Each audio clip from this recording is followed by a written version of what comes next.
Beaucoup de choses se disent autour des plans de pilotage.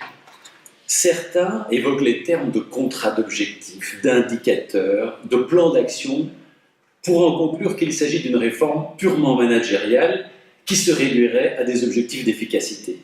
Ce n'est pas vrai. Fondamentalement, c'est une réforme qui consiste à clarifier une série de biens publics dans le domaine de l'éducation et d'inviter les écoles à réfléchir à leur contribution à ces biens publics.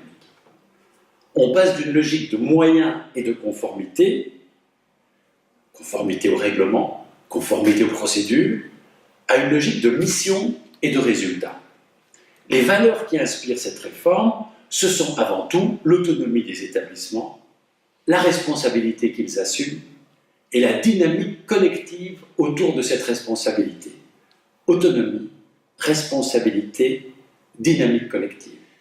L'autorité publique ne prescrit pas aux écoles des objectifs, comme je l'ai encore lu tout récemment dans la presse.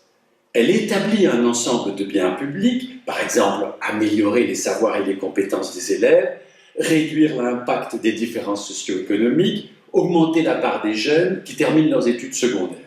Et chaque école doit contribuer à ces biens publics à partir de sa réalité propre, de ses forces et de ses faiblesses, des difficultés qu'elle rencontre, de sa démographie spécifique. Et elle est libre par ailleurs de poursuivre d'autres objectifs qui lui sont plus spécifiques. En somme, l'école se définit un avenir collectivement et s'organise pour progresser dans cette direction. Et tous les 3 ans et 6 ans, elle est amenée à rendre des comptes sur cette progression. C'est aujourd'hui tout le système scolaire qui se réforme, parfois en profondeur, pour y parvenir. L'administration se rapproche des écoles en créant des zones, des directeurs de zone et des délégués au contrat d'objectifs.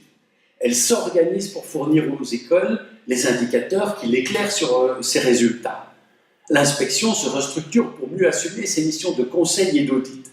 Les réseaux ont reçu des moyens supplémentaires afin d'engager et de former les conseillers pédagogiques, afin d'aider les écoles, de les soutenir dans leur dynamique propre. Et ces réseaux se préparent activement à cette nouvelle mission qui leur incombe. C'est donc une condition fondamentale, c'est que l'ensemble du système scolaire se restructure pour mieux soutenir les écoles. Et c'est ce qui est en train de s'opérer. Le plus grand danger, on le comprend, serait d'en rester à une logique purement procédurale. On nous demande de remplir des cases, on remplit des cases. En réalité, le grand défi, c'est de recréer du sens à partir des missions mêmes de l'école. Et par parenthèse, cela se fait déjà, et parfois depuis bien longtemps, dans nombre d'établissements. D'ores et déjà, un peu partout, des équipes pédagogiques se réunissent, elles analysent leurs difficultés, elles lancent des projets.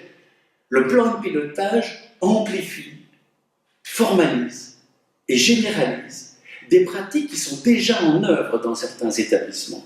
Raison pour laquelle, je pense, il a été si bien accueilli par l'ensemble des acteurs du système scolaire.